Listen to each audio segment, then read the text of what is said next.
హరే కృష్ణ. అందరికీ భాగవతం క్లాస్ స్వాగతం. మనం ఇప్పుడు 5వ స్కందం 9వ అధ్యాయంలో ప్రవేశించబోతున్నాం. సో 8వ అధ్యాయంలో మనం భరతుడు ఏ విధంగా జింక యొక్క మోహంలో పడ్డాడు, జింకని కాపాడుకోవాలి, బతికించుకోవాలి అన్న ఇదిలో మొదట ప్రారంభమైనప్పటికీ కూడా ఒక సాధు యొక్క లక్షణమే. ఎందుకంటే ఎవరైనా సరే కష్టాల్లో ఉన్నప్పుడు వాళ్ళకి ఆదరుగా ఉండాలనేది అన్న విషయం. సో సాధువులు ఎప్పుడు ముందుంటారు. కాకపోతే ఇక్కడ ఆసక్తి పెరగడం, సాధనని పక్కన పెట్టేయడం, తర్వాత తన సొంత వాళ్ళకంటే కూడా ఇంకా ఎక్కువ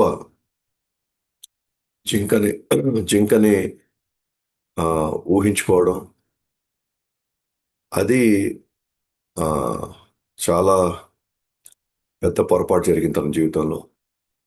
సో జనసామాన్యమైనటువంటి మనలాంటి వాళ్ళు మన చుట్టూ ఉన్నటువంటి పరిస్థితులకు ఖచ్చితంగా మనం ప్రభావితులు అవుతాం. సో చెడుకి ప్రభావితం అవుతాం, మంచికి ప్రభావితులు అవుతాం. అవసరాల దగ్గర మనం వెళ్ళి మన తోడు నీడ ఉండాలని మనం ప్రయత్నిస్తాము. కానీ ఏంటి దానికి కొలమానం? ఎంతవరకు చేయాలి? ఏ స్థాయి దాకా చేయాలి మనం? ఆ, ఆ, ఏ పరిస్థితిలో మనం ఆ, మనం ఎంతవరకు నిమగ్నం కావాలి? సో ఇది మనకి ఆ లిమిట్ మనకు తెలియదు అన్నమాట. అది మనం భక్తుల సాంగత్యంలో ఉంటూ గురువు యొక్క దశ నిర్దేశంలో ఉంటే తప్ప మనకి ఆ లిమిట్ మనకు తెలియదు. ఎందుకంటే మనం చాలా ఈజీగా దేని ఆసక్తిలోనే మనం పడిపోవచ్చు. అది ఒక్కోసారి ఆ, మంచి మంచి దారిలో ఉంటూనే మనం దాని ప్రభావితంలోకి వెళ్ళిపోవచ్చు. ఇంకోసారి చెడు దారిలో ఉంటూ మనం ప్రభావితం అయిపోవచ్చు. కానీ మనకి మనం ఎప్పుడు సమర్థించుకుంటూ ఉన్నాం అనుకోండి, ఓకే, నేను చేసిన దాంట్లో తప్పే ఉంది, నేను చేసే దగ్గర నేను అన్ని కరెక్ట్గానే చేస్తున్నాను, అన్ని పర్ఫెక్ట్గానే జరుగుతూ ఉన్నాయని. సో మనకి మనమే ఆ, దాన్ని సపోర్ట్ చేసుకుంటూ ఉన్నాం అనుకోండి, మనం భక్తిలో మనం దూరం అయిపోతుంటే మనకే తెలియదు అనమాట. మనకి పదే పదే ఎవరో ఒకరు మనం గుర్తు చేస్తూ ఉండాలి. గుర్తు చేసుకునే విధంగా మనం ఎవరో ఒకరిని మనకి అంటే మనల్ని గమనించుకోండి, అంటే మాకు ఉమ్, మమ్మల్ని మేము ఎప్పుడైనా మేము డైవర్ట్ అయినా లేదా మేము ఎప్పుడైనా మేము పక్కదారి మళ్ళినా సరే దయచేసి మాకు మాకు హెచ్చరించండి మీరు. ఆ, అందుకే మనం ఎప్పుడు భక్తులు కృతజ్ఞతగా ఎందుకు ఉండాలి అంటే వాళ్ళ వల్ల మనం మన యొక్క ప్రయాణాన్ని చూసుకుంటూ ఉంటాం. అంటే వాళ్ళు ఇంత బాగా చేస్తున్నారు, మనం ఎందుకు చేయలేకపోతున్నాం? వాళ్ళు ఈ ఈ స్థాయిలో వాళ్ళు నిమగ్నం అవుతున్నారు వీటిల్లో, కానీ మనం ఎందుకు చేయలేకపోతున్నాం? సో ఇవన్నీ ఎక్కడో దగ్గర మనకు ఒక కొలమానం కావాలి. అంటే మనం సరైన దారిలో ఉన్నామా లేదా, మనం మనం క్రమక్రమంగా మనం సాధనలో ఎదుగుతున్నామా లేదా, ఇవన్నీ మనకి ముందు ఉన్న వాళ్ళు మనకి ఎప్పుడు కనబడుతూ ఉంటేనే మన వెనకాలే మనం పోతూ ఉంటాం. మనం ఆ, మనకి ప్రస్తుతానికి ఈ పరిస్థితులు వచ్చాయి, ఆ పరిస్థితులు వచ్చాయి, ప్రస్తుతానికి ఆ, ఆ, మన జీవితంలో ఇవి జరుగుతూ ఉన్నాయి, ఇప్పుడు నేను అక్కడ ఉండాలా, అవి నేనే కదా చేయాలి, నేను లేకపోతే ఎట్లాగా, నేను ఉండకపోతే ఇవన్నీ ఎట్టబోతాయి. మనం అంటే ఈ క్రమంలో మనల్ని మనం గమనించుకోవడం మర్చిపోతాం. మనల్ని మనం గమనించుకోవడం మనం మర్చిపోతాం. అందువల్ల మనం ఎప్పుడు కూడా భక్తుల సాంగత్యాన్ని మిస్ కాకూడదు. అండ్ భక్తుల నుంచి వచ్చేది, వాళ్ళు చిన్నవాళ్ళైనా సరే పెద్దవాళ్ళైనా సరే, భక్తుల నుంచి వచ్చేటువంటి ప్రతి సూచన సలహా మనం చాలా జాగ్రత్తగా గమనించుకోవాలి. మనం మనలో అంటే మన సొంత సామర్థ్యాల మీద మనం ఎప్పుడు కూడా డిపెండ్ కావడానికి వీల్లేదు. అటువంటి పరిస్థితులు, అంటే అన్ని పరిస్థితుల్లో కాదు, మనం సాధనకి సేవకి దూరం అయ్యేటువంటి పరిస్థితులు వచ్చినప్పుడు మనం ఎస్పెషల్గా అప్పుడు భక్తుల యొక్క సూచన సలహాల మీద మనం ఎక్కువ ఆధారపడాలి. లేకపోతే చాలా చాలా ఎంత దూరం మనం పోయి ఉంటామో ఒకసారి మనం తిరిగి రాలేని పరిస్థితి కూడా మనం వెళ్ళిపోతాం అనమాట. అదే నా లైఫ్లో నేను కూడా చాలా మంది లైఫ్లో నేను చూశాను, నేను అట్లా. సో అందుకే జడభరతుడి కథ మన లైఫ్లో చాలా ముఖ్యమైన అనమాట. ఎందుకనంటే పరిస్థితులు నిరంతరంగా మారిపోతూ ఉంటాయి ఇక్కడ. ఈ రోజునట్టు రేపు ఉండదు. కానీ మనం ఏమనుకుంటాం, ఏం కాదు ఇప్పుడు ఉన్నది ఇంక శాశ్వతంగా ఉండిపోద్దని అనుకుంటాం మనం. ఇప్పుడు బాగున్నాయి కదా, ఇంకంతకంటే మారదులే అని మనం చాలా అంటే ఉదాసీన వ్యక్తం చేస్తాం అనమాట. దానివల్ల ఈ పరిస్థితులు ఆ, తారుమారైనప్పుడు మన ఊహకు అందం అన్నమాట. మనమే కాదు, పెద్ద పెద్ద వాళ్ళు ఎన్నో సంవత్సరాలు సాధన చేసి ఎంతో సేవ చేసిన ప్రభుపాదుల వారి యొక్క శిష్యులు సో కాలక్రమంలో వాళ్ళు ఉండలేకపోయారు. కానీ ఇది సత్యం ఇది. అందుకే జడభరతుడి యొక్క జీవితం మన జీవితాలకి చాలా చాలా అవినాభావ సంబంధాలు ఉన్నాయి. బావా స్టేజ్లో ఉన్న వ్యక్తి అసలు ఒక జింక ఇదిలో పడి మనం వచ్చిన అసలు అంటే కుటుంబాన్ని వదిలేసాము, రాజ్యాన్ని వదిలేసాం, హోదా వదిలేసాం, ఐశ్వర్యం వదిలేసాం. మళ్ళీ నేను దీంట్లో ఈ పరిస్థితిలో నేను వచ్చానా, ఈ పరిస్థితికి నేను ఈరోజు ఆ, ఈ ప్రభావంలో నేను పడిపోయానా అన్న కనీసం ఊహకు కూడా అసలు అవకాశం లేదు. పైగా ఏమంటున్నా చూడండి, అంటే భూమి అదృశ్యం చేసుకుందంట దాని అడుగులు పడడం వల్ల. అంటే మనం ఏ స్థాయికి మనం మోహంలో పడతాం అనేది ఇక్కడ మనం మనం మనం ఇక్కడ ఘట్టంలో మనం చూడగలిగాం. ఎవరితో పోలుస్తున్నాడు? ఒక యువరాజుతో పోలుస్తున్నాడు, చంద్రుడితో పోలుస్తున్నాడు. అంటే మన చుట్టూ ఉన్న వాళ్ళ మీద ఉన్నటువంటి ఆ అనుబంధం అది ఏ స్థాయికైనా తీసుకెళ్ళగలుగుతుంది అన్నమాట. అందుకనే నిత్యం మనం ఏమంటారు, ఉదయాన్నే మంగళహారతికి అటెండ్ అవ్వడం, భాగవతం క్లాస్ అటెండ్ అవ్వడం, మన సేవలు వీలైనంత వరకు మిగతా పరిస్థితులు ఎట్టున్నా సరే అవి త్వరగా ముగించేసుకొని, లేదా వాటి మధ్యలో కూడా ఏమాత్రం మనకి అవకాశం ఉన్నా సరే ఓకేనా, మనం వదులుకోకుండా మనం ఆ తెలివితేటలంతా అక్కడ ప్రదర్శించాలి. దానికి తపన పడాలన్నమాట. ఎట్లా మనం ఇవి కొనసాగించుకోవడానికి, లేదా ఇవి మన బాధ్యత నిర్వర్తించడానికి మనం ఎంత త్వరగా వీలైనంత త్వరగా మనం ఆసక్తి చూపించకపోతే, అంటే మనలో ఆ తపన కనబడకపోతే భగవంతుడు కూడా మన లోపలికి రానిలేడు ఇంకా. మనలో ఉన్న తపన బట్టే మళ్ళీ భగవంతుడు మళ్ళీ మనకి అవకాశాలు ఇస్తూ ఉంటాడు. లేదా మన తపన లేదనుకోండి, భగవంతుడు కూడా మనకున్న పరిస్థితుల్ని సమర్థించేలాగా మనకి లోపల నుంచి ఆ యొక్క ఆ, ప్రేరణ వస్తుంటుంది అనమాట. క్రమక్రమంగా మనం సమర్థించుకోవడం ప్రారంభిస్తాం. నేను పోకపోవడంలో ఒక న్యాయం ఉంది, ఒక ధర్మం ఉంది, నేను చేయకపోవడంలో ఒక ఇది ఉంది అని మనం సమర్థించుకుంటూనే ఉంటాం. మనలో ఉన్న తీవ్రతను బట్టే భగవంతుడు గైడ్ చేస్తాడు. అది భక్తిలోకైనా, భక్తికి బయట అయినా సరే, భక్తికి దూరం అయినా సరే. ఆ, సో మన ఈ రోజు కానీ ఏ రోజు కానీ మనం భగవంతుని మనం బ్లేమ్ చేయలేమన్నమాట. ఓకేనా? నేను నాకు ఈ పరిస్థితి వచ్చింది, భగవంతుడు నాకు ఈ పరిస్థితి కల్పించకుండా ఉంటే బాగుండేది. ఓకేనా? నాకు ఇలా జరిగి ఉంటే బాగుండేది. ఇవన్నీ భగవంతుడు ఆజ్ఞ లేకపోతే ఎందుకు జరుగుతాయి? ఇక్కడ చాలా జరుగుతాయి అన్నమాట. కానీ మనలో ఆ తపన మాత్రం ఎప్పుడు సన్నగిల్లకూడదు. అందుకే మనం ఒక ఎగ్జాంపుల్ చెప్పాం. మనం ట్రాఫిక్లోకి వెళ్ళినప్పుడు ఆ, ఒకసారి మనం ట్రాఫిక్ సిగ్నల్ మనం చూసాం. ట్రాఫిక్ సిగ్నల్స్ పడినప్పుడు మనం ఆగుతాం కదా. ఆగినప్పుడు మనం చూస్తాం చాలా మంది ఏవేవో ఆ, అమ్మడానికి వస్తుంటారు ట్రాఫిక్ లో. కొంతమంది పళ్ళు అమ్మడానికి వస్తారు, పువ్వులు అమ్మడానికి వస్తారు, కొంతమంది పెన్సిళ్ళు, పెన్స్, ఏవేవో అమ్మడానికి వస్తారు. కానీ నాకు ఎప్పుడు చాయిస్ ఉంది, నేను అది కొనాలా వద్దా అనేది. వాళ్ళు వచ్చి మనం ఎంత బలవంతం చేసినా సరే, వాళ్ళు మనకి మనకి ఎంత ఆకర్షణీయంగా వాళ్ళు మనతో మాట్లాడినా సరే, మనకి ఎప్పుడు చాయిస్ ఉంది. మనం అది కొనాలా వద్దా, అది తీసుకుందామా వద్దా, మన చాయిస్ ఉంది. ఇప్పుడు కూడా అంతే. మన పరిస్థితులు రకరకాలుగా వచ్చినప్పుడు మనం మన సేవని అదే తపనతో తీసుకెళ్దామా, లేకపోతే పక్కకి వెళ్దామా అనేది మన చాయిస్ ఉంది. సో ఈ ప్రపంచం మనల్ని, చెప్పాను కదా, మనం ప్రతి అణువు మన కృష్ణుడి నుంచి దూరం చేయడానికే ప్రయత్నిస్తుంటాయి ఇక్కడ. అవి ప్రయత్నం ఉంటాయి, కానీ అది కేవలం మనం మనం అప్రూవ్ చేస్తేనే మనం బయటికి వెళ్తాం. అంటే మన దాన్ని సమర్థించుకుంటే బయటికి వెళ్ళిపోతాం మనం. సో అందుకని మానవ జీవితంలో తెలివితేటలు నిత్యం పనిచేస్తూ ఉండాలి. ఏ విషయంలో అంటే నేను నా సాధన రోజు చేయగలుగుతున్నానా? సో నా యొక్క సేవ, సో నా శ్రవణం, ఇవన్నీ సరిగ్గా జరుగుతున్నాయి లేదా అని ఎప్పుడు నేను గౌరవంగా ఉండాల్సిందే. దానికే తెలివితేటలు ఇచ్చింది. ఓకేనా? ఇంక దేనికి కాదనమాట. ఎందుకంటే ఇది బాగా జరిగినాయి అనుకుంటే మిగతావన్నీ బాగా జరిగిపోతాయి.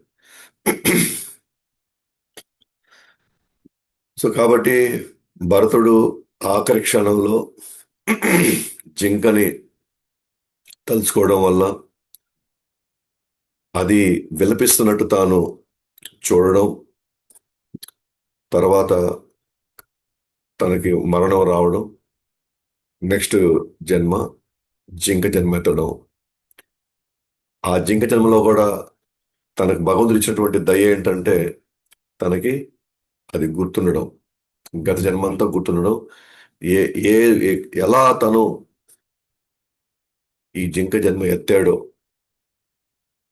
ఆ ఘటనలన్నీ గుర్తుండడం అనేది భగవంతుడి యొక్క దయాన్ని. సో ఆ జింక జన్మలో కూడా తల్లిని వదిలేసి మళ్ళీ పులహాశ్రమానికి మళ్ళీ చేరుకున్నాడు అన్నమాట. అయితే తను ఆలోచిస్తున్నాడు, నా కుటుంబాన్ని, నా పిల్లల్ని, ఐశ్వర్యాన్ని అన్నీ వదిలేసుకున్నాను. నేను ఎంత మూర్ఖుడిని కాకపోతే దీని ట్రాప్లో పడ్డాను. సో లేకపోతే నేను అసలు భగవద్ధామానికి వెళ్ళిపోవాల్సిన వాడిని. ఓకేనా? ఆ, ఎంత నేను ఏ స్థాయిలో ఏ పరిస్థితిలో నేను ఉన్నాను, ఈరోజు నేను ఏ పరిస్థితి నేను దిగజారిపోయాను. ఇప్పుడు నేను జింక శరీరాన్ని నేను పొందానే, నా భక్తి సాధనకు నేను దూరంగా ఉన్నానే అని చెప్పి తాను తలుచుకుంటూ పశ్చాత్తాపడుతూ ఉన్నాడు అనమాట. సో ఆ విధంగా అక్కడే ఉండి ఆశ్రమంలో ఉండి సో ఆ ఆశ్రమంలో అంతిమంగా జింక శరీరాన్ని కూడా వదిలేశాడు. కానీ వదిలిన తర్వాత ఇప్పుడు మళ్ళీ తన జన్మ తీసుకుంటాడని మళ్ళీ అది 9వ అధ్యాయం మనం చూస్తాం. సో జడభరతుడి యొక్క జన్మ ఆయన యొక్క దుష్ట సాంగత్యాన్ని ఎట్లా నివారించుకుంటూ వచ్చాడు, తన సాంగత్యం దుస్సాంగత్యం ఎట్లా తాను ఎంత జాగ్రత్తగా ఉన్నాడో ఇవి మనం చూస్తాం ఇప్పుడు. సో అంగిరముని వంశంలో ఒక నిష్ఠ మరియు బ్రహ్మజ్ఞానం గల బ్రాహ్మణుడు ఒకడు జన్మించాడు. అంటే మనం చెప్పాలంటే మనం అందరి కూడా ఆ సప్త ఋషుల యొక్క గోత్రాలే మనం అందరివి. సో మానవులందరూ యొక్క అంటే మనమందరం కూడా యాక్చువల్గా ఋషుల యొక్క వంశం చెందిన వాళ్ళు. సో అట్లానే ఇక్కడ మనం చూస్తే గనక సో అంగిరముని యొక్క వంశంలో ఒక నిష్ఠ, సో అంటే చిన్నప్పటి నుంచి ఎంతో పవిత్రంగా అదే ఇంద్రియాలని మనసుని పూర్తిగా కంట్రోల్ చేసుకుని ప్లస్ బ్రహ్మజ్ఞానం కలిగిన వాడు, అంటే శాస్త్ర జ్ఞానాన్ని పూర్తిగా అవగాహన చేసుకున్నవాడు ఒక బ్రాహ్మణుడు జన్మించాడు. ఆ బ్రాహ్మణుడి యొక్క మొదటి భార్యకి 9 మంది సంతానం అయ్యారు. రెండవ భార్యకి కవలలు పుట్టారు అనమాట. సో అమ్మాయి అబ్బాయి, ఆ అబ్బాయి వచ్చి భరతుడు. అంటే ఇప్పుడు జింక జన్మ తర్వాత వచ్చిన భరతుడు. ఋషభదేవుడి యొక్క భరతుడే తర్వాత జింక జన్మెత్తాడు. ఆ జింక జన్మెత్తిన మళ్ళీ జన్మించాడు, ఇప్పుడు బ్రాహ్మణ కుటుంబంలో పుట్టాడు.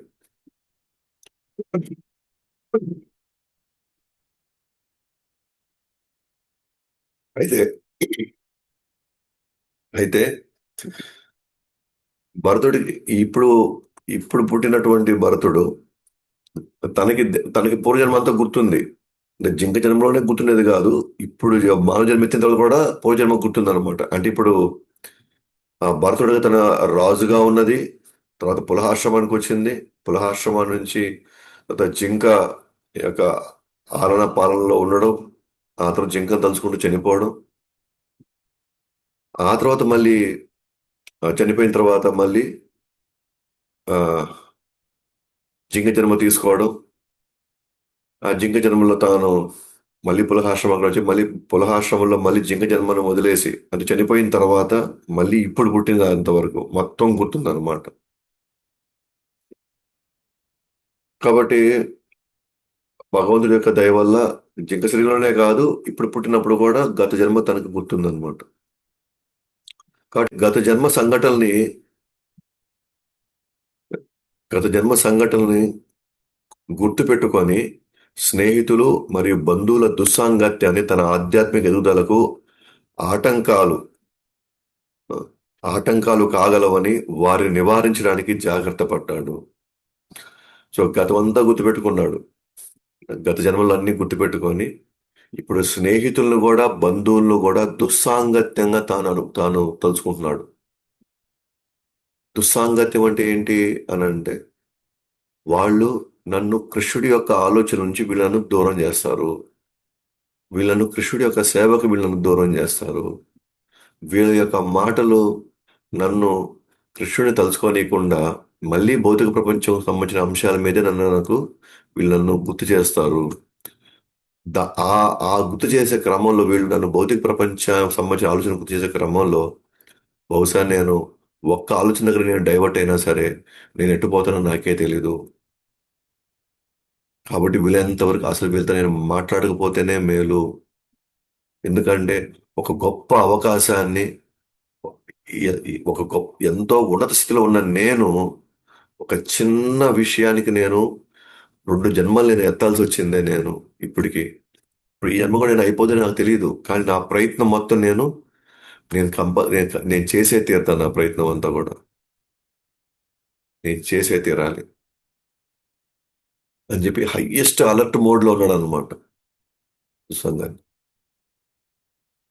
సో ఎక్కడ కానీ అవకాశమే ఇవ్వకూడదు అనేటువంటి దానికి అతను కృత నిశ్చయానికి వచ్చేసాడు అనమాట.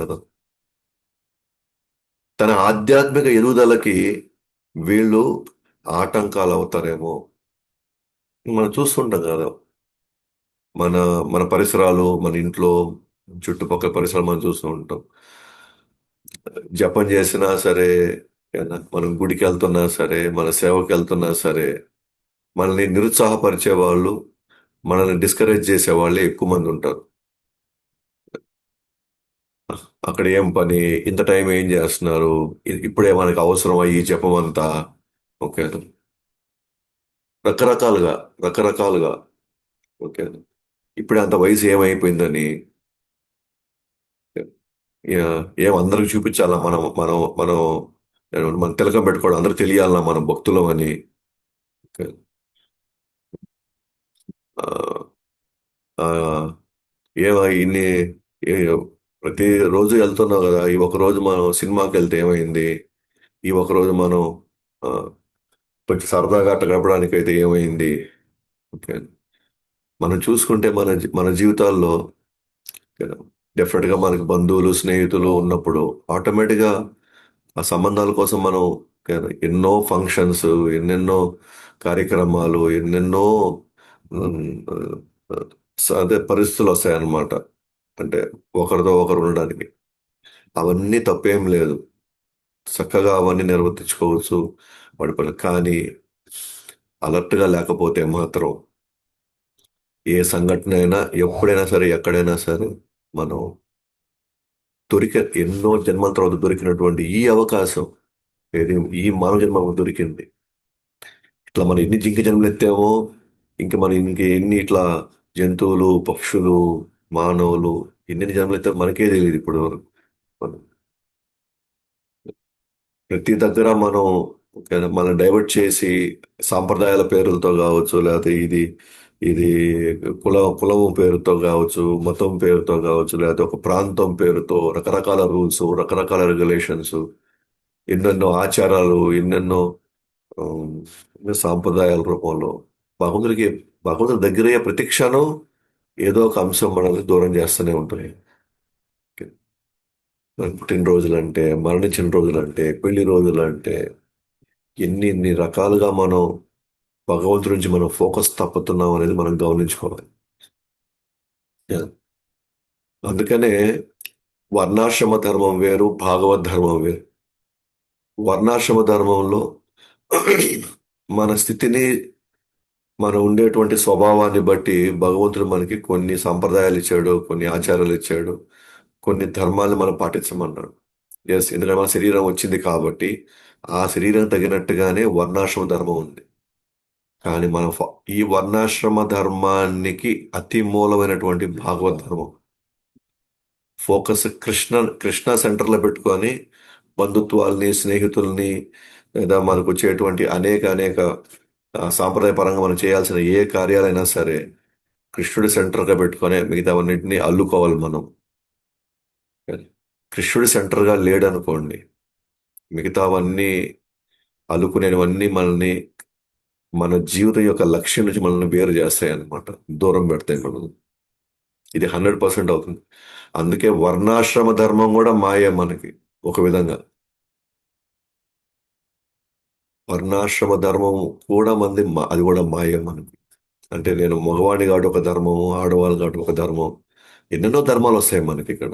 అందుకే కృష్ణుడు సర్వధర్మాన్ పరిత్యజ్య మాం ఏకం శరణం వ్రజ అహం త్వం సర్వ పాపేభ్యో మోక్షయిష్యామి మా శుచః. అందుకని ఇక్కడ ఒక్కసారి మానవ అంటే 100 ధర్మాలు పాటించాలి ఇక్కడ మనం.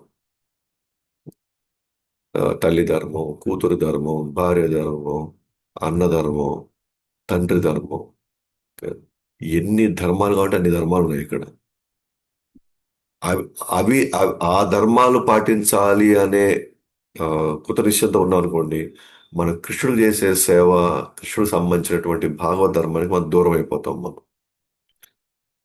ఇప్పుడు మనం ఏం చేయాలంటే సమన్వయం చేసుకోవాలి. భాగవత్ ధర్మానికి వర్ణాశ్రమ ధర్మాన్ని సపోర్ట్ చేస్తే ఆ వర్ణాశ్రమ ధర్మాన్ని పాటిస్తాం. భాగవత్ ధర్మానికి ఇది ఇది ఏమాత్రం మనకి ప్రతికూలంగా ఉందనుకోండి, అసలు పాటించకపోయినా వచ్చే నష్టమేం లేదు. ఎందుకంటే అంతిమంగా మనం మమైవాంసో జీవలోకే జీవభూత సనాతన, నేను కృష్ణుడి యొక్క అంశాన్ని, కృష్ణుడి యొక్క అంశమైన తర్వాతే మిగతా ధర్మాలని నాకు నాకు అంటుకున్నాయి. ఇవన్నీ నాకు తర్వాత వచ్చినటువంటి ధర్మాలు ఇవన్నీ. నేను భారతదేశంలో పుట్టాను కాబట్టి భారతదేశ ధర్మాన్ని పాటించాలి. నేను హిందూ మతంలో పుట్టాను కాబట్టి హిందూ మత ధర్మాన్ని పాటించాలి. నేను పలానా కులంలో పుట్టాను కాబట్టి ఆ కుల ధర్మాన్ని నేను పాటించాలి. ఓకే. నాకు కొంతమంది, నేను పెళ్లి చేసుకున్నాను కాబట్టి కొన్ని ధర్మాలు నేను పాటించాలి.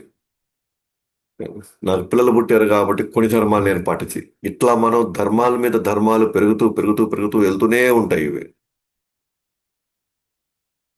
కానీ ఇవన్నీ టెంపరీ ధర్మాలే ఇవన్నీ కూడా. ఇప్పుడు ఈ జన్మ అయిపోయింది, నెక్స్ట్ జన్మలోకి వెళ్ళారు, మళ్ళీ కొత్త ధర్మాలు మళ్ళీ స్టార్ట్ అయినాయి. అప్పుడు ముస్లింల మతంలో పుట్టి ముస్లిం ధర్మాలు పాటిస్తాం. అప్పుడు ఉన్నటువంటి మనకున్న రోల్ని బట్టి మనం ఏ ఏ ధర్మం అంటారు అంటే ఈ మిగతా ధర్మాలన్నీ మారిపోతుంటాయి.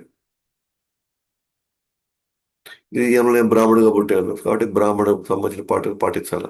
నెక్స్ట్ జన్మలో నేను శూద్రుడిగా పుట్టచ్చు, శూద్రుడిగా ఇప్పుడు నేను చేయాలి. ఈసారి నేను ఆడవాళ్ళుగా పుట్టచ్చు, ఆడవాళ్ళ ధర్మాలు పాటించాలి. నెక్స్ట్ జన్మలో నేను మళ్ళీ మగవాడిగా పుట్టినప్పుడు మగవాడి జన్మలో పాటించాలి.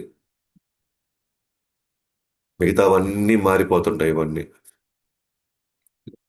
ఇది మనం గుర్తుపెట్టుకోవాలి. నేను ఏవైతే మనం ఈరోజు ఏమో నేను లేకపోతే వీళ్ళేమైపోతారు, వాళ్ళేమైపోతారు, నేను ఇది కాబట్టి నేను అది పాటించాలి కదా, ఇది పాటించాలి కదా, ఇది కదా ముఖ్యం, ఇది కదా అని చెప్పేసి మనం అనుకునే ప్రతిదీ భగవంతుడికి దూరంగా ఉండే ప్రతి ధర్మము అయిన టెంపరీ ధర్మాలే అవన్నీ. అవి శాశ్వతంగా ఉండే ధర్మాలు కాదు, అవన్నీ మారిపోతాయి అవి. వన్స్ శరీరం మారిందంటే ఈ ధర్మాలన్నీ కట్. కానీ ఒక ధర్మం మాత్రం అప్పుడే ఎప్పుడు మెయింటైన్ అవుతుంటది.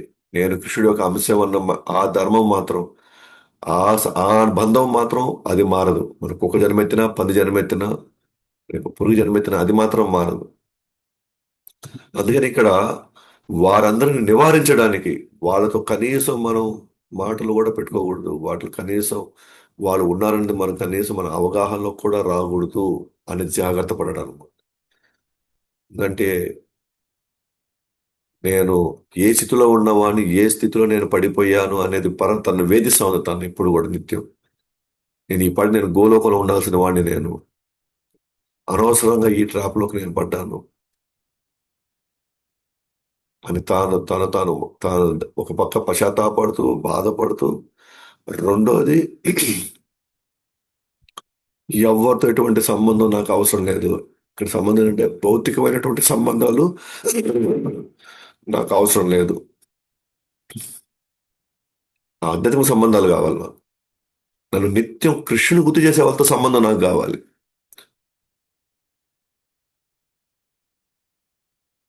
నాకు సంబంధాన్ని కృష్ణుడితో సంబంధం మర్చిపోయే వాళ్ళతో నాకు సంబంధం అవసరం లేదు. కృష్ణుడితో ఉన్న సంబంధాన్ని గుర్తు చేసే సంబంధాలు కావాలి నాకు. వాళ్ళతో నేను సాంగత్యంలో ఉంటాను. కాబట్టి ఆయన మిగతావన్నీ దుస్సాంగత్యాలు అనుకున్నాడు తనని. సి- తన ఉన్న స్థితిలోంచి తాను పడిపోయిన దానికి తను తీసుకునే నిర్ణయం అన్నమాట. ఇది మనం ఉన్న స్థితిలో ఇది ఎంతవరకు ప్రాక్టికల్లో, ఎంతవరకు దాన్ని మనం జాగ్రత్తగా ప్రతి ఒక్కరూ మనం ఆలోచించుకోవాలి. మనకున్న సంబంధాల్లో ఎవరు సంబంధంలోకి వెళితే నేను అనవసరంగా టైం ఎక్కువ వేస్ట్ చేసేస్తాను, అనవసరంగా ఎక్కువ మాట్లాడాల్సి వస్తుంది, ఎక్కువ నేను టైం అంతా కూడా వేస్ట్ అవుతుంది అన్నప్పుడు అటువంటి సాంగత్యాలకి నెమ్మదిగా మనం తగ్గించుకుంటూ రావాలి. అది కట్ చేసుకోవాలా వద్దా కావాలనేది మన చాయిస్ అన్నమాట. కానీ ఖచ్చితంగా మనం అర్థం చేసుకోవాలి.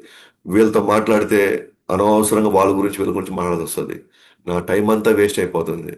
వాళ్ళ గురించి మాట్లాడడం మళ్ళీ ఇంకొంచెం నేను చెత్త ఎక్కువ వేసుకోవడం మళ్ళీ. నా మనసులో మళ్ళీ చెత్త వేసుకోవడం మళ్ళీ ఇప్పుడు. నాకు అవసరమా? అవసరం లేదా? అది మన చాయిస్ అన్నమాట. ఇండివిజువల్గా మనందరి చాయిస్ అది. మనం అలర్ట్గా లేకపోతే అందరూ మన టైం తినేసేవాళ్లే. అందరూ మన దగ్గర రకరకాలుగా మన శక్తిని వృధా చేసేవాళ్లే. మన సామర్థ్యాలని ఏనా, వాళ్ళ కోసం మనం ఉపయోగించాల్సింది.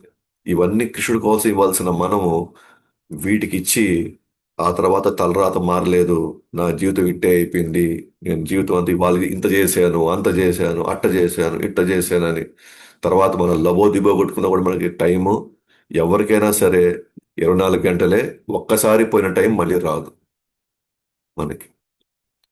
అది మాత్రం మనం సో గుర్తుపెట్టుకోవాలని.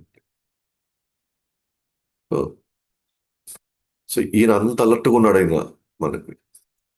ఓకే. చాలా మంది అంటారు మాకు మాకు టైం సరిపోవట్లేదు, మాకు టైం సరిపోవట్లేదు, మాకు టైం సరిపోవట్లేదు. టైం 100% సరిపోతుంది. ఉన్న దాంట్లో ఎక్కడ అనవసరంగా టైము వేస్ట్ అవుతుందో మనము మనకు మనం విశ్లేషించుకోవాలి అవన్నీ కూడా. ఓకే. అదే చెప్పాం కదా, మనం సమర్థించుకున్నాం అనుకోండి మనకు టైం లేదని, మనం జపం చేయము, మనం సాధన చేయము.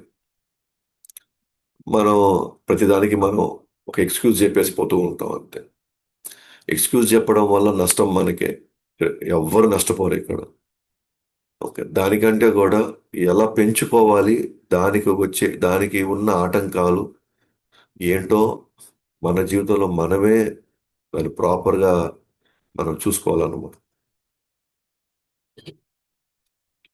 బాహ్యంగా గ- కాబట్టి అతను ఏం చేశాడు తెలుసా, తెలివిగా బాహ్యంగా గుడ్డి, చెవిటి, మందబుద్ధి గల వాడుగా నటించేవాడు, ఒక పిచ్చివాడుగా తనను తాను చిత్రీకరించుకున్నాడు.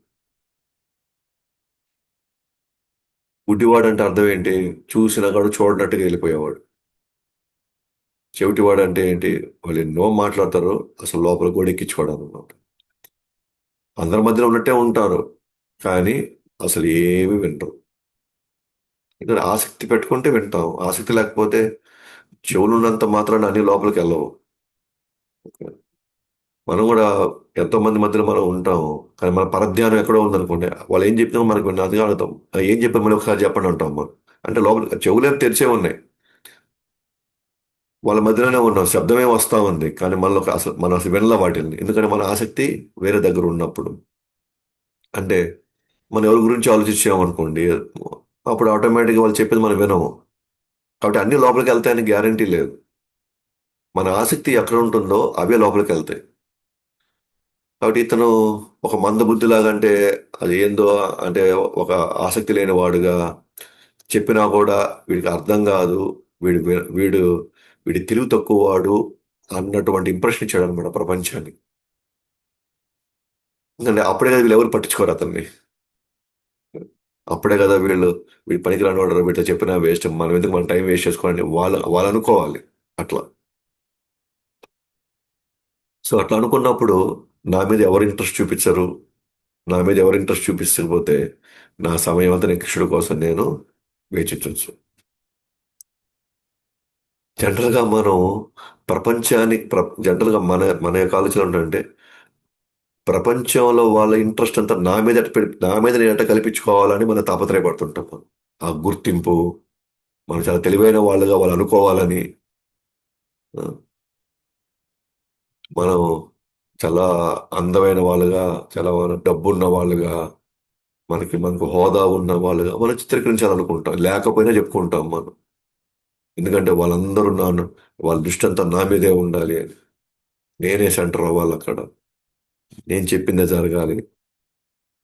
కానీ నిజంగా ఆధ్యాత్మికవేత్తలు భౌతిక ప్రపంచ సంబంధించి వచ్చేసరికి వాళ్ళు నా ఇంట్రెస్ట్ అంతా వీళ్ళు నా మీద ఇంట్రెస్ట్ పెట్టడం కాదు.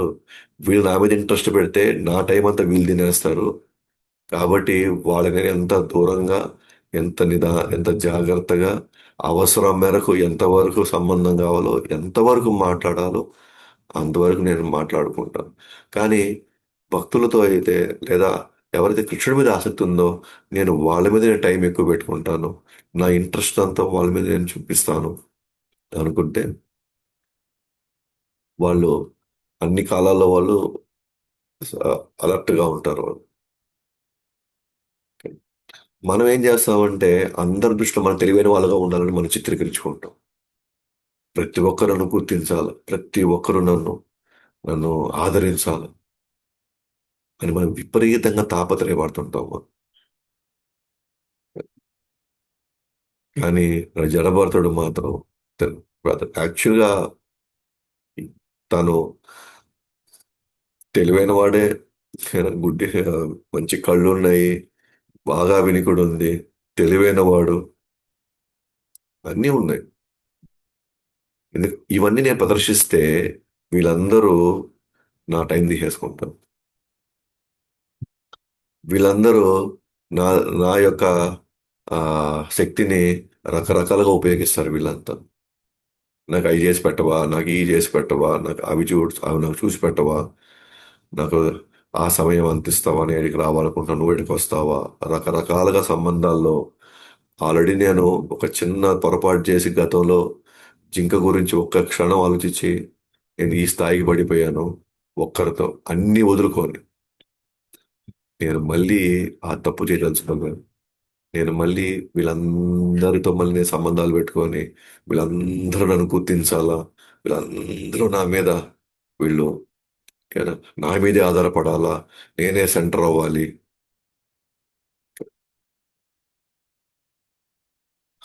ఎవరికి కావాల్సిన తెలివితేటలు వాళ్ళకు ఉన్నాయి. ఎవరి లక్ష్యాలు వాళ్ళకున్నాయి. ఆ, ఎవరి లక్ష్యాలు వాళ్ళకున్నాయి. ఓకేనా. ఎవరి పరిస్థితిని బట్టి వాళ్ళకి భగవంతుడు ఆ యొక్క పరిస్థితులు ఇచ్చాడు. ఓకేనా. వాళ్ళకి అవసరమైతే వాళ్ళు కావాలి అనుకుంటే వస్తారు. మనం పూసుకోవాల్సిన అవసరం లేదు ఇక్కడ. ఒక విధంగా మనం గమనించామనుకోండి, మీరు మనం కూడా మనం చూస్తూ ఉంటాం. మనం కొంత అనుభవంలోకి వచ్చి ఉంటాం మనం. ఇప్పుడు మనం నామజపం చేస్తున్నామని, లేకపోతే మనం క్లాసులకి వెళ్తున్నామనో, లేదా మనం సేవలకు వెళ్తున్నామనో, మనం వాళ్ళు చెప్పినట్టుగా ఇప్పుడు అంటే వాళ్ళు అనుకున్నట్టుగా ఇప్పుడు మనం ఉండలేదని చెప్పేసి మన మీద కోప్పడిన వాళ్ళు ఉన్నారు. మనల్ని అంటే ఎప్పుడు చూసినా మనల్ని దూషించే వాళ్ళని చూసి మనం అనుభవిస్తూ ఉంటాము. మనం అంటే లెక్క లేకుండా ప్రవర్తించేటువంటి స్థితిలో కొంతమంది మన మధ్యలో ఉండుంటారు మన వాళ్ళుగా. యాక్చువల్గా మనం చాలా సంతోషపడాలి వాటన్నిటికీ. ఎందుకనంటే నేను భక్తి చేయడం తప్పు కానప్పుడు వీళ్ళు నన్ను ఎందుకు ద్వేషిస్తున్నారు. నేను ఇది చేసేది సక్రమైంది అయినప్పుడు వీళ్ళు నన్ను ఎందుకు పక్కన పెడుతున్నారు అంటే కరెక్ట్గా కృష్ణుడు నాకు సత్సంగం అంటే ఏంటి, దుస్సాంగత్యం ఏంటో నాకు ఇప్పుడు చెప్పాడు.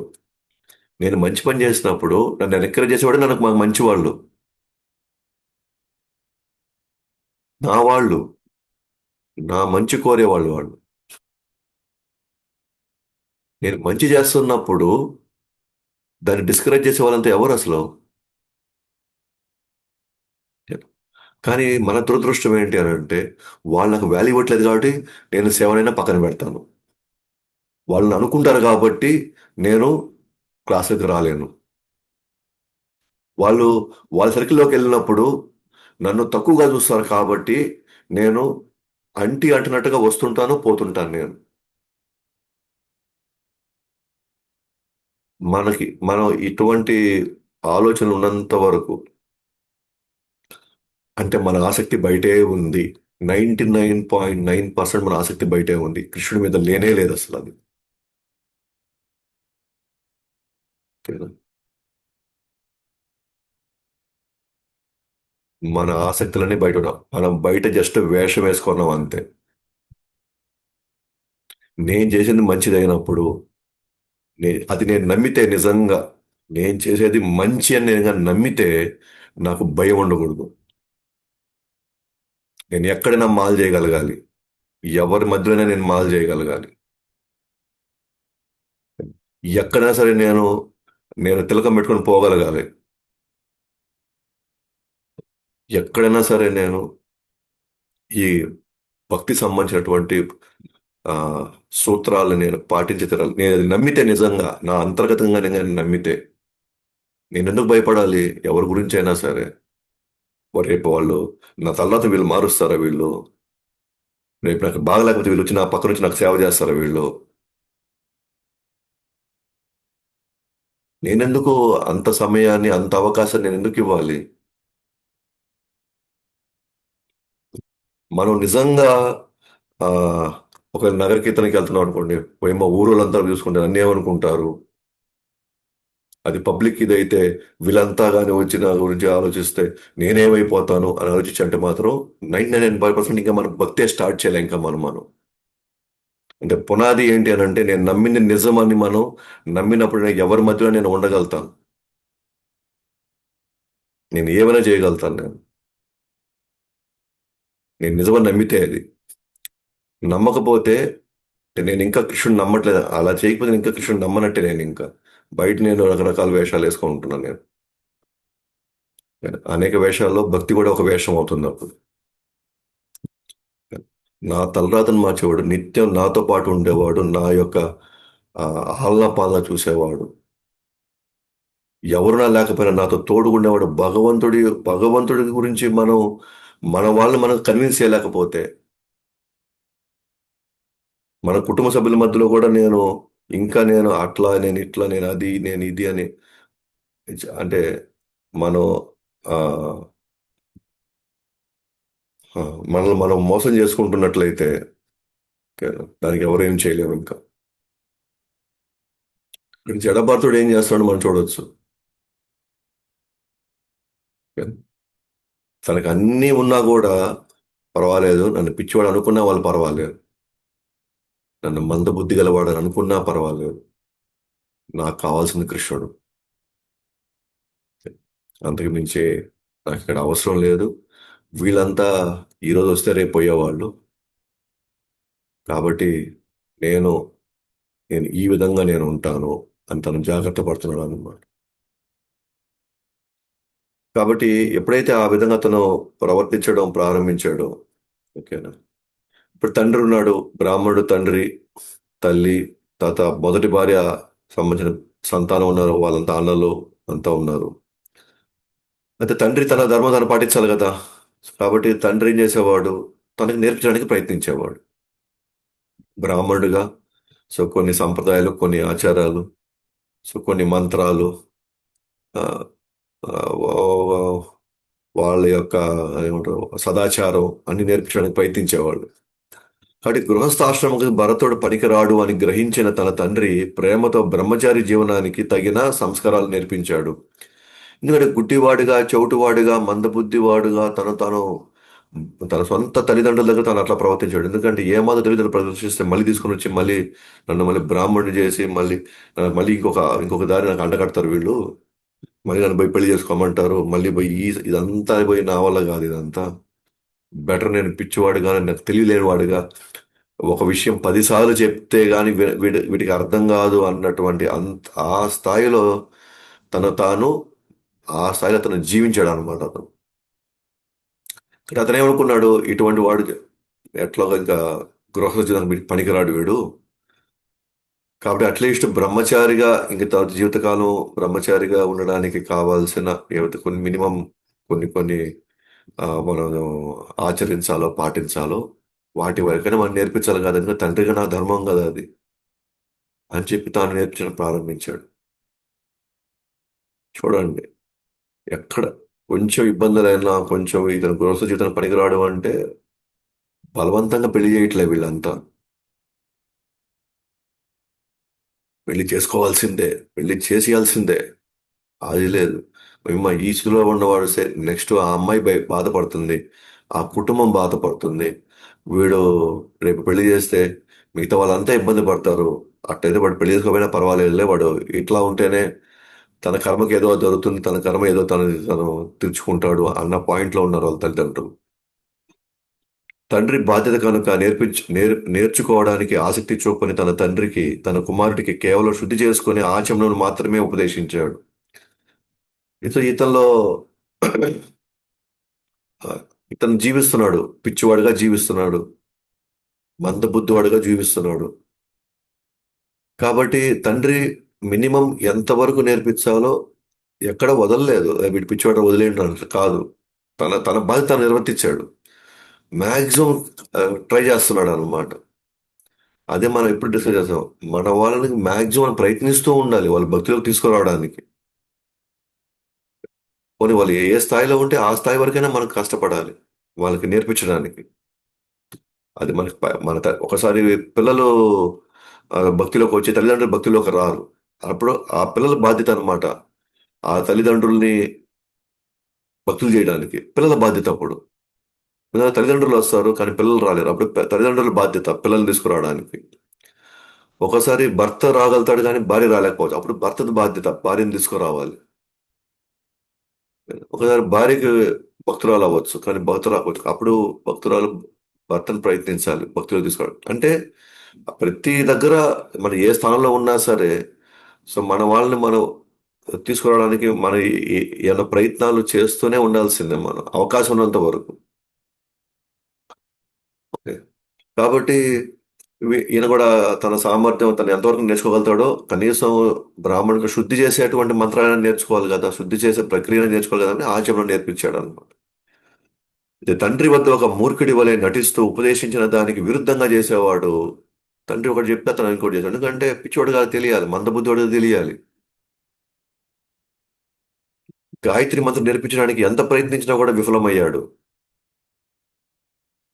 బ్రాహ్మణ జీవితం జీవించడం గొప్ప జీవితం కానీ జడభరతుడు అది కూడా వద్దురా బాబు అంటున్నాడు. సో అది అంటే ఈ ఎపిసోడ్స్ వల్ల తనకి జడభరత అనే పేరు వచ్చింది. జడ అంటే కంప్లీట్ గా మందబుద్ధిలాగా ఒక వస్తువులాగా ఉండేవాడు. ఏది ఎవరు ఏం చెప్పినా, ఎవరు ఎన్ని రకాలుగా మనం చెప్పవచ్చున అస్సలు దానిపై చూసేవాడే కాదు. అందుకే అతన్ని జడ వస్తువు అంటే ఒక ప్రాణం లేనివాడు, ఏమాత్రం చలనం లేనివాడు, స్పర్శ లేనివాడు. ఆ విధంగా ఆ, తను చిత్రీకరించుకున్నాడు. ఇప్పుడు మనం భక్తిలోకి వస్తూ ఉంటాం, మనం ఏదో క్లాసులకు వస్తూ ఉంటాం, ఏదో సేవకు వస్తూ ఉంటాం, 100 మంది 100 రకాలుగా మాట్లాడతారు.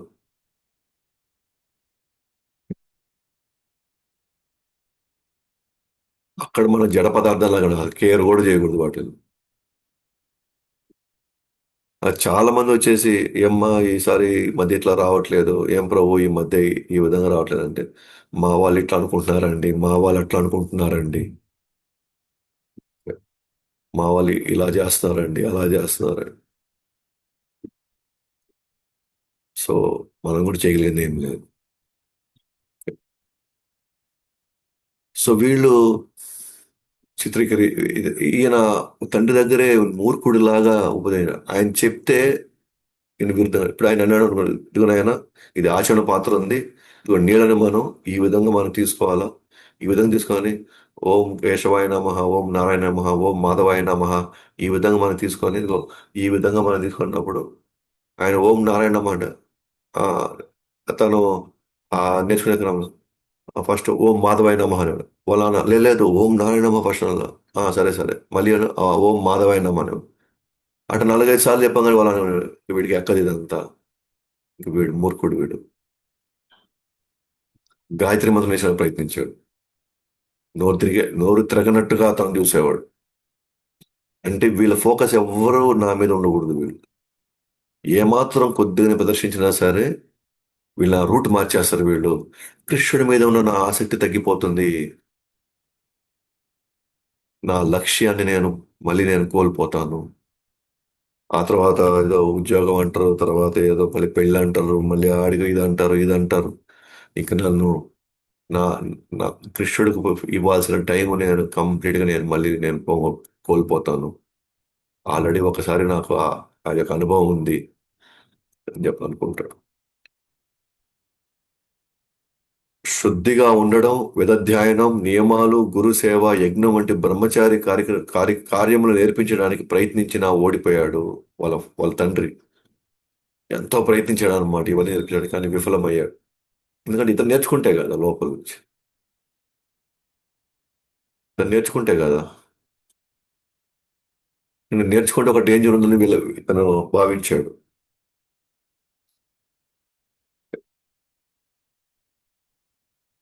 మన జీవితంలో రివర్స్ ఉంటుంది అనమాట. మేము ఏడుకొస్తే మన సేవ చేస్తే మళ్ళీ మళ్ళీ మనలే పిలుస్తారేమో. ఇవన్నిటిని మనం వాళ్ళకి ఇవి ఉన్నాయి, ఇవి మనం చేయగలము, అవి చేస్తాము, ఇవి చేస్తాం అని చెప్తే అడుగడుగు మనల్ని పిలుస్తారేమో, అడుగడుగు మన దగ్గరే చేయించుకుంటారేమో అని మన మన మన థాట్ ప్రాసెస్ రివర్స్ ఉంటుంది అనమాట.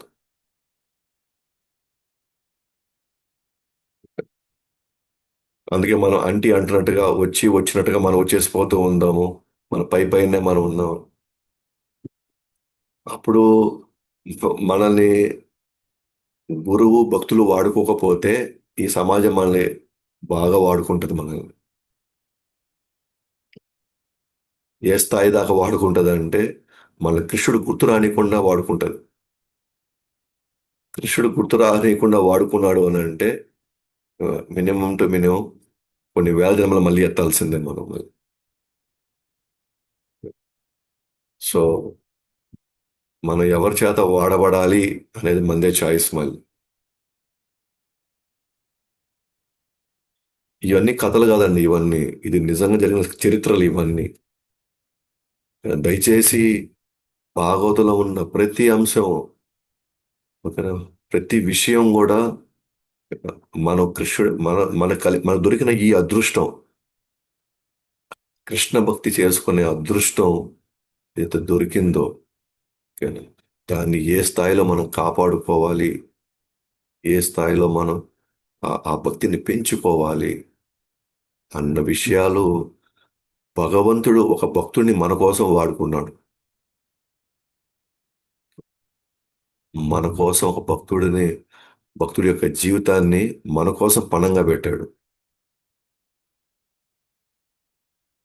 మనం ఎంత మన ప్రయారిటీస్ ముందు దేని మీద మనకి ఎక్కువ ఆసక్తి మనం పెట్టుకోవాలి అని ఒకరి ఆ, మనం 100% మనకి ఆ, లభించినటువంటి అవకాశం ఇది. అంటే ఎందుకంటే చాలా మంది చాలా అలక్ష్యంగా ఉంటున్నాం. ఇప్పుడు కాదులే, ఇంకా సమయం ఉంది, ఇప్పుడు కాదులే, ఇంకా చేసేది చాలా ఉంది, ముందు ఎన్ని అయిపోవాలి అప్పుడు చూసుకుందాం. అంటే ఇలాంటి ఒక ఉదాసీనత బద్ధజీవుడుగా మనకి ఉన్నాయి. నిన్న మనం డిస్కస్ చేసుకున్నట్టుగా వయసులో ఉన్నప్పుడు, ఆరోగ్యం బాగున్నప్పుడు, పరిస్థితులు ఎంతో కొంత మనకి అనుకూలంగా ఉన్నప్పుడే మనం భక్తి చేయలేకపోతే, ఓకే, రేపు బాధ్యతలు ఇంకా ఎక్కువ పెరుగుతాయి. రేపు అనుబంధాలు, సంబంధాలు ఇంకా పెరుగుతాయి. పిల్లలు, పెళ్ళిళ్ళు, వాళ్ళతో వచ్చే కుటుంబాలు, తర్వాత వాళ్ళకు వచ్చేటువంటి పిల్లలు, మనకి ఇంకా ఇంకా ఇంకా మనం లోతుకి తీసుకెళ్లడమే తప్ప బయటకు వచ్చే ప్రసక్తే లేదు. రాను రాను మెయింటెనెన్స్ సరిపోదు. కాబట్టి ఇంకా నేను వ్యాపారం పెంచుకోవాలి, నేను ఇంకా డబుల్ ఉద్యోగాలు చేయాలి నేను.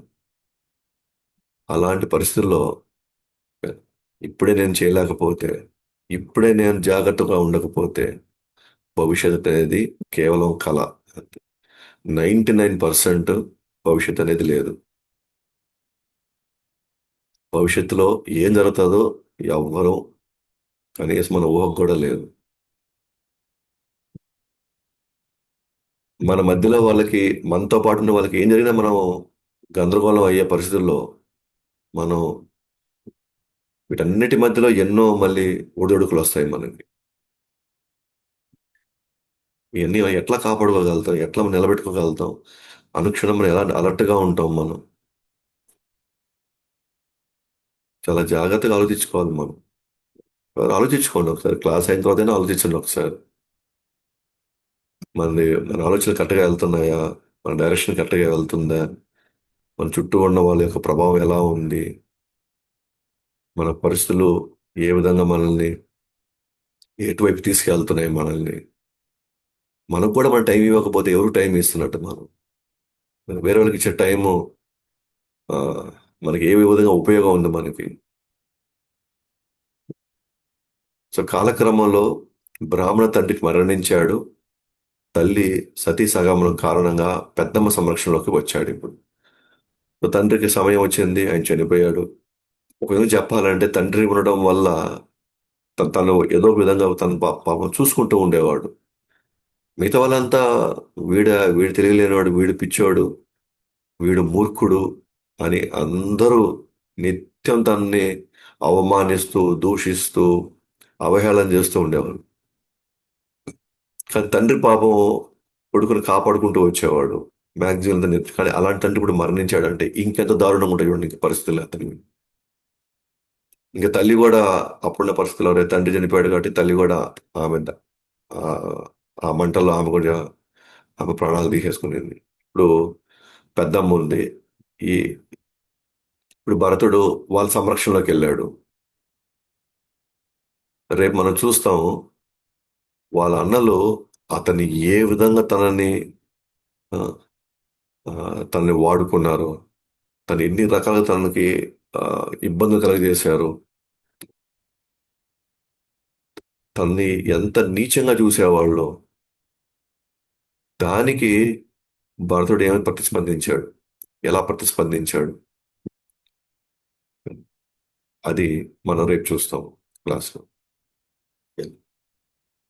సో పరి భక్తుడికి పరిస్థితులు రాను రాను పరిస్థితులు ఎప్పుడూ కూడా తీవ్రం అవుతూనే ఉంటాయి. నార్మల్గా కూడా ఎవరికైనా సరే రాను రాను ఇబ్బందులు పెరుగుతూనే ఉంటాయి తప్ప ఇబ్బందులు ఎప్పుడు తగ్గవు మనం. ఉదాహరణ చెప్పాను కదా, శరీరం రాను రాను క్షీణిస్తుంది, శక్తి కోల్పోతుంటాము. ఆ తర్వాత బంధాలు, అనుబంధాలు ఇంకొంచెం పెరుగుతాయి, బాధ్యతలు ఇంకొంచెం పెరిగినట్టుగా కనిపిస్తాయి.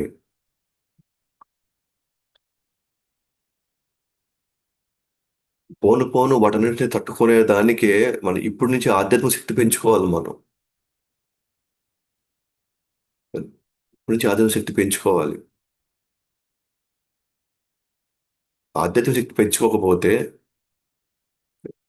ఆధ్యాత్మిక శక్తి పెంచుకోకపోతే భవిష్యత్తులో వీటన్నిటిని హ్యాండిల్ చేసి వీటన్నిటిని మనం ఆ, సరైనటువంటి ఆ, పద్ధతిలో మనం డీల్ చేయకపోతే మనం భక్తి చేసుకునే అవకాశమే లేదు ముందు ముందు.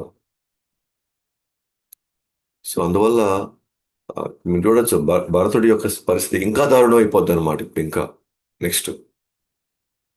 అయినా కూడా తను ఎట్లా ఉన్నాడు.